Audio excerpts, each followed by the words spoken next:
over the noise. The member for Dobell. Thank you, Mr Speaker. And my question is to the Prime Minister. Will the Prime Minister update the House on the government's plan to grow the economy and generate new job opportunities for Australians? How does a strongly performing construction sector help create jobs and growth?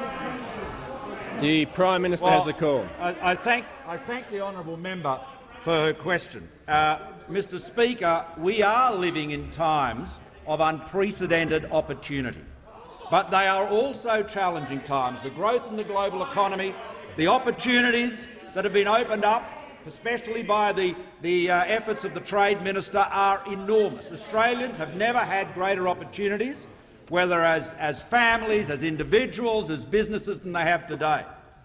But we have to keep on ensuring that we are removing barriers to their industry, to their enterprise, and that's why we've opened up markets with the free trade agreements. Our response to the Harper Review encourages competition and innovation. We're investing more than $50 billion in infrastructure. Our innovation agenda helps to create a modern, dynamic 21st century economy which prepares our children for the jobs of the future and ensures that all businesses, large and small, old and new, are positioned to take advantage of the enormous opportunities for growth. Now, the formula is working.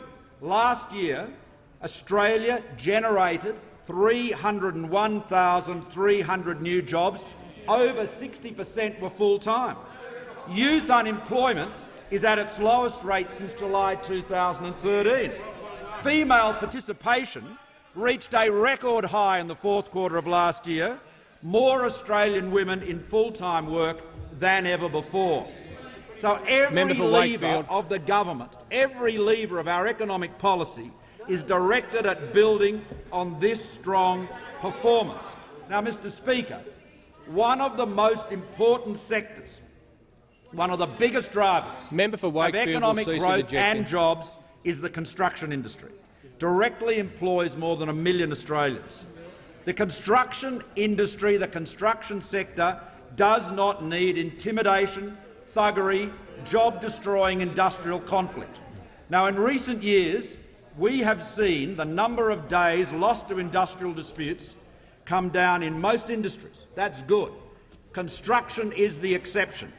Now, today, the government has introduced the Building and Construction Industry Bill 2013, reintroduced it, which will re-establish the Australian Building and Construction Commission. A well-regulated construction industry will attract more investment, it'll generate more jobs. It is good for the economy, it's good for workers, it's good for the members of the unions. This is a critical test of the leadership of the Leader of the Opposition. All of the evidence that came out in the Hayden Royal Commission demonstrated incontrovertibly that there is a massive cultural endemic problem in the construction sector. We need an independent regulator.